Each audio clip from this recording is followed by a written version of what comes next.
Bien, esta parte entonces la vamos a cerrar con la lectura del acta del 25 de mayo. Hacia el final de la exposición yo les voy a dejar un margen de tiempo para que ustedes la puedan leer. El acta es el acta del 24 de la instalación de esa primera junta y la disolución de esa primera junta, y el acta de la instauración del primer gobierno patrio. Es el acta más los anexos, digamos, que van informando sobre los acontecimientos entre suceso y suceso, que también está registrado en las actas del Cabildo. Esas actas me interesan muchísimo que ustedes la lean, porque la verdad está en la fuente, ¿sí? Por eso, teniendo nosotros la lectura de las fuentes, podemos leer cualquier otro libro con una visión más crítica. Incluso este libro, que es el libro de Pierotti, que es un libro bueno, tiene algunos detalles que yo les he ido remarcando y que no concuerdan con las fuentes. Por lo tanto, evidentemente, hay un error de interpretación. Y las fuentes son muy claras en muchas cosas, o sea, en la mayoría de los hechos se dejan con mucha claridad y no se puede decir otra cosa que no esté en la fuente. Por lo tanto, les aconsejo que lo lean ahora en clases y ya lo tienen leído para el examen, porque lo tienen que traer leído para el examen, porque puede haber preguntas en ese orden, ¿no?, que no están en los libros. Es más, ustedes no pueden corregir a Pierotti si no han leído las fuentes, ¿no? Entonces, es muy importante.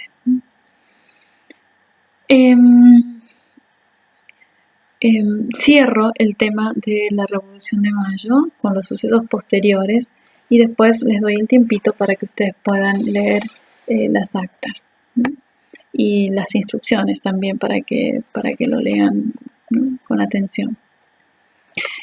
Después de que se instala la primera junta de gobierno, ¿no?, inmediatamente una de las primeras acciones que van a hacer los miembros de la junta, sobre todo el que dirige, que es Cornelio Saavedra, se toma la decisión de informar a los cabildos de las otras ciudades lo que había acontecido en la capital, ¿no?, del virreinato en Buenos Aires. Recuerden que los cabildos eran independientes, o sea, cada ciudad tenía su órgano de gobierno, cada ciudad tenía su cabildo. Entonces está el Cabildo de Buenos Aires, estaba el Cabildo de Asunción, estaba el Cabildo de Córdoba, el Cabildo de Salta, el Cabildo de Santiago del Estero. O sea, cada ciudad importante en la época tenía su órgano de gobierno, que era el Cabildo, con sus propios cabildantes, que eran elegidos incluso por la misma gente de la ciudad, ¿no? Y en ese aspecto sí, hay un principio popular. En la elección de las autoridades hay un principio popular muy sano, heredado que era de España y que después lo hemos heredado nosotros.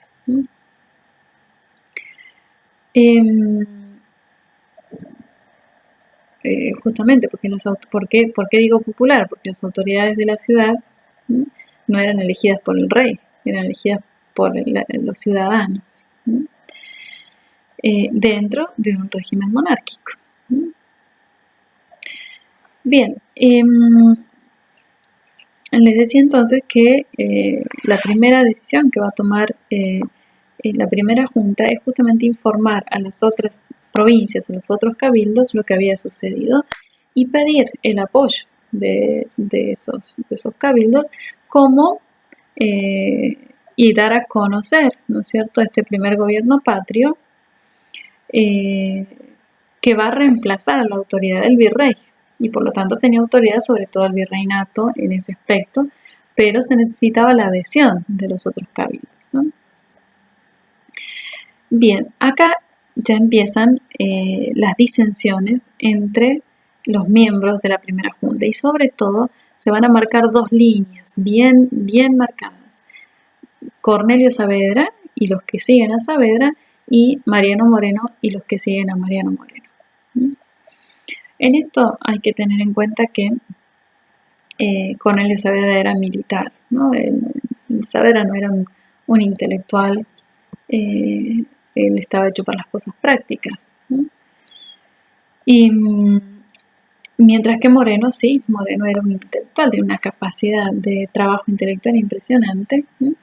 Y entonces tiene más dominio de los papeles, ¿no? Y de la parte más bien burocrática, ¿no? que Saavedra, ¿no? Y ya de entrada no estuvieron de acuerdo porque Cornelio Saavedra quiere la participación de todas las provincias, ¿sí? Y por lo tanto él dice, esta primera junta es una junta provisoria hasta que el rey vuelva y provisoria también hasta que se reúnan los representantes de todos los cabildos del interior, ¿sí? Y se conforme la junta grande, que es lo que se va a hacer después, ¿no? La primera junta va a ser reemplazada por la junta grande, ¿sí? Pero Mariano Moreno no estaba de acuerdo en esto, ¿no? Él ya ahí, ¿no? Da a conocer su centralismo, digamos, que después lo van a heredar los unitarios, ¿no? Porque los unitarios siguen esta línea, la línea de Mariano Moreno, ¿no? Y los federales siguen la línea de Cornelio Saavedra, ¿no? Que es una línea que se marca a lo largo de toda la historia argentina y que inicia acá, ¿no? Moreno no quiere, Moreno dice la autoridad la tiene en la capital, por lo tanto que los demás acaten, que se les va a estar preguntando, ¿no? Y Saavedra no, Saavedra quiere hacer las cosas con el consentimiento de las otras provincias, ¿no? Eso por un lado, ¿no? Y Mariano Moreno va a tratar, como secretario que es, de dilatar esa reunión, de posponerla lo más que se pueda para que no se realice, y Saavedra va a luchar porque eso se termine haciendo. Por eso es que decide Saavedra enviar emisarios, ¿sí? Hacia el interior, eso se conoce y que aparece en los libros como las misiones al interior, ¿no? Son 3 las misiones que se van a organizar, ¿sí? La primera es la misión hacia el norte.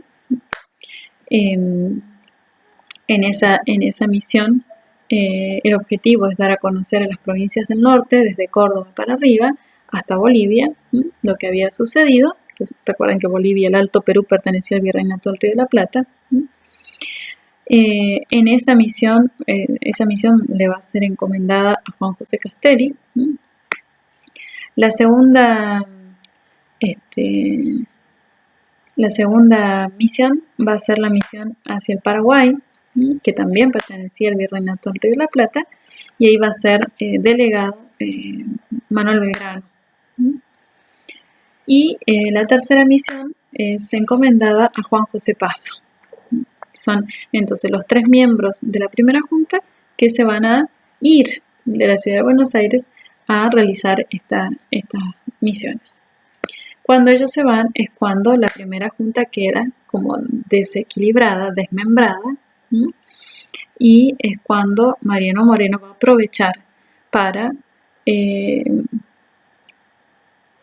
violentar, por decir así, la voluntad de Cornelio Saavedra y hacer ciertas cosas que, de haber estado todos los miembros de la primera junta, tal vez no se hubiesen realizado, ¿no?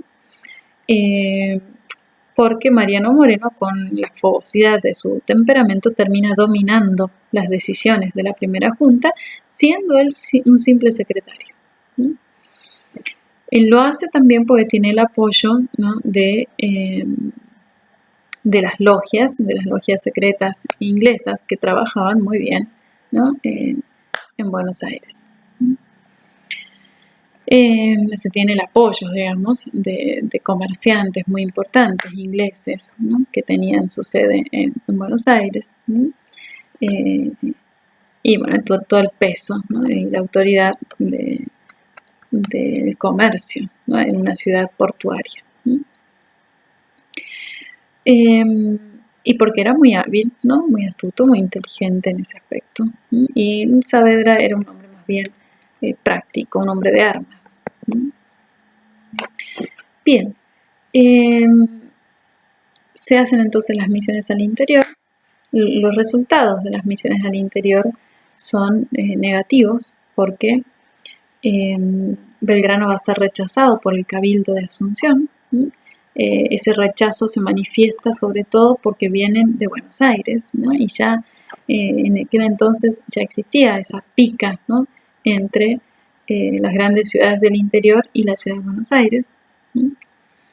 En Ciudad del Este, en Asunción, Belgrano es repelido y es vencido, por lo tanto no puede ingresar a Asunción y se tiene que volver. La misión hacia el Uruguay, hacia la banda oriental que está llevada a cabo por Juan José Paso, también va a fracasar porque en la banda oriental no se acepta la autoridad de la primera junta y muy por el contrario se ponen del lado de los realistas y de hecho el Consejo de Regencia va a nombrar un virrey que no va a ser acatado en Buenos Aires ni en ninguna otra ciudad del Virreinato de La Plata, solamente en Uruguay, que es el virrey Elío, Francisco Javier de Elío, que no es virrey de todo el Río de la Plata, sino solo de la banda oriental porque no lo aceptaron en el resto. Es decir, y la del norte, la misión del norte también de alguna manera es un fracaso porque Liniers, que estaba en Córdoba, que estaba viviendo en Córdoba, decide rechazar la misión. ¿Por qué? Porque también están mal informados.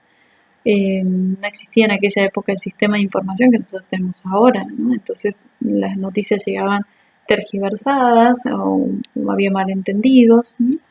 Liniers piensa que este gobierno es un gobierno rebelde al rey de España y por lo tanto decide que Córdoba no va a participar de eso, ¿no? Y con el apoyo de las otras autoridades de Córdoba decide resistir. Y por eso la misión al interior se detiene en Córdoba y lo atacan a Liniers y lo toman preso.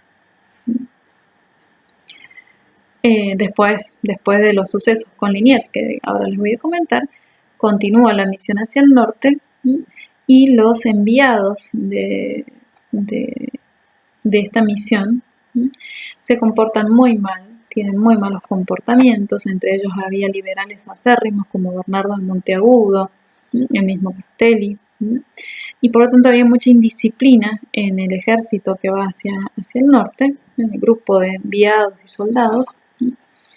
Eso va a hacer que la gente del norte se ponga en contra del Cabildo de Buenos Aires porque no acepta a estos emisarios que son muy mal vistos, son profanan iglesias, por ejemplo, ¿no?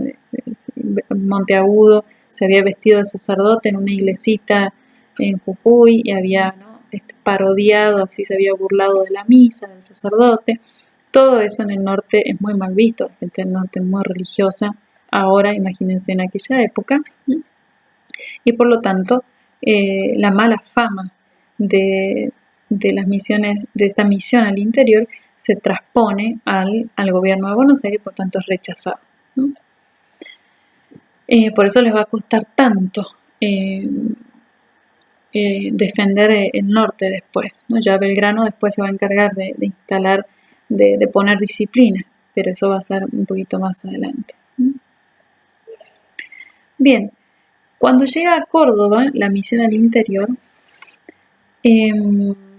Liniers es atrapado. Y ahí va a tener lugar uno de los sucesos más infames de la historia argentina, que es el asesinato de don Santiago de Liniers. Esto se lo cuento para que ustedes vean qué tipo de persona era Mariano Moreno. Mariano Moreno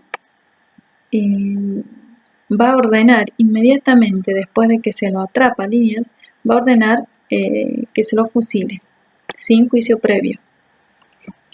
Y cuando el pueblo de Córdoba se entera de esa decisión, apelan a al encargado de la misión, ¿no? Y les piden que por favor, ¿no? Respeten la vida de Liniers, ¿no? Porque Liniers era un hombre muy querido en Córdoba, también lo era en Buenos Aires, ¿no? Por eso se decide trasladar a Liniers hacia Buenos Aires para que se le haga un juicio en Buenos Aires. Mariano Moreno no quería que Liniers llegara a Buenos Aires, porque si en Córdoba lo querían a Liniers, en Buenos Aires lo querían el doble, porque había defendido la ciudad, porque era un hombre muy, muy honesto, muy honrado, ¿no? muy noble. Entonces Moreno, sabiendo que si llegaba a Buenos Aires la gente lo iba a presionar para que le respete la vida, ordena que antes de que llegara a Buenos Aires sea fusilado. Bien, los pormenores de ese fusilamiento hay que conocerlos, ¿no? Porque revelan las verdaderas intenciones de Mariano Moreno, ¿no? Hay una carta que Díaz Araujo la trae en este libro, ¿no? Donde una correspondencia entre Mariano Moreno y Lord Strangford, que era delegado del gobierno inglés para las cuestiones con el Río de la Plata, donde Moreno le pide apoyo para la primera junta. Y Strangford le contesta que si quiere el apoyo de los ingleses, lo que tiene que hacer es eliminar, ¿no? Cualquier persona, ¿no? que fuera sospechosa, ¿no? De estar en conciliación con los franceses. Y hasta acá, el único que había sido acusado o sospechado de estar en conspiración con los franceses había sido Liniers. Por eso, por consejo de Lord Strangford, Mariano Moreno manda fusilar a don Santiago de Liniers. ¿Para qué? Para ganarse el apoyo de los ingleses. Este temita está muy bien tratado en este libro, ustedes lo tienen que leer acá. De tal manera entonces que el fusilamiento de don Santiago de Liniers es por consejo de los ingleses. Y evidentemente hay de fondo una venganza de parte de los ingleses, porque Liniers había sido el que había derrotado a los ingleses en Buenos Aires, ¿no? Entonces se la tenían jurada, ¿no? Y cuando Mariano Moreno cumple eso, lo único que hace es, ¿no? De alguna manera lograr, ¿no? Poner en práctica la venganza de los ingleses. Eso por un lado. Y por otro lado, saber que Mariano Moreno le tenía mucha aprensión a Santiago de Liniers, porque justamente él había estado en la conspiración de Álzaga, ¿no? Y Liniers es el que toma la decisión después de disolver el regimiento de la Estrella, de exiliar a Álzaga, ¿no? Y entonces Mariano Moreno, que estaba en este grupo de Álzaga, sufre también las consecuencias de todo eso. Evidentemente hay acá, más que una intención patriótica, lo que hay acá es un deseo de venganza. Ustedes tienen, en ese anexo documental, tienen las memorias de Cornelio Saavedra, donde él cuenta los pormenores de este fusilamiento y cómo el pueblo argentino lloró la muerte de don Santiago de Liniers, ¿no? De la cual es responsable absoluto Mariano Moreno. Estas son las primeras acciones sangrientas de la primera junta. Un gobierno que había tomado el gobierno por las buenas, sin derramar una gota de sangre, de golpe, por la acción de Mariano Moreno, se empieza a convertir en un gobierno sangriento. Ahí sí se puede decir que va adquiriendo el estilo de la Revolución Francesa, no antes. Bien, después del asesinato de Liniers, ya hacia fin de año es cuando finalmente Saavedra logra reunir a los representantes del interior para para conformar la Junta Grande. Por eso, hacia fin de año, antes, cuando ya se vota y se decide eliminar a la primera junta y que la Junta Grande pase a ser la junta, el gobierno, ¿no?, reconocido, en ese momento es cuando Mariano Moreno pide irse de Buenos Aires. Entonces Saavedra lo envía, pide irse a Inglaterra. Saavedra lo envía como con un título y un sueldo para que pudiera vivir. Y se embarca en un barco que iba y venía todo el tiempo de Inglaterra, que se llamaba Fama. Y estando en alta mar es cuando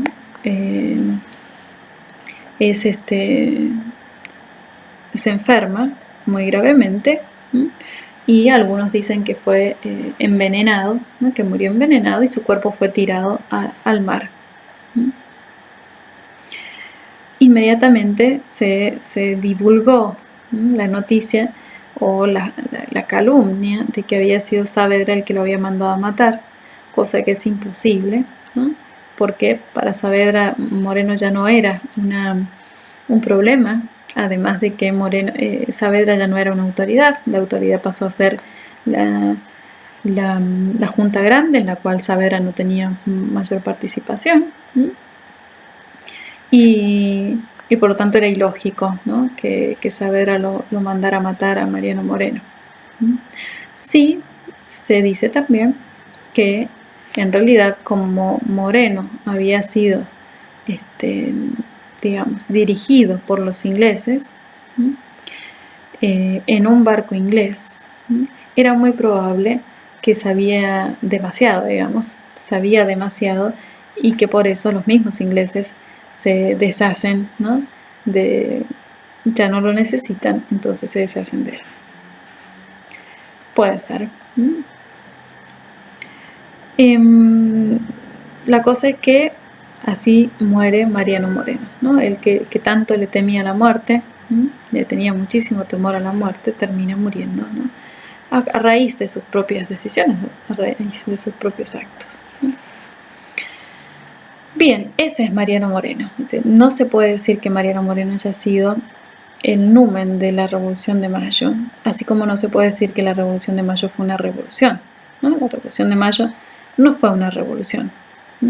Las revoluciones son cambios, giros, ¿no?, rotundos, ¿no?, de 360 grados.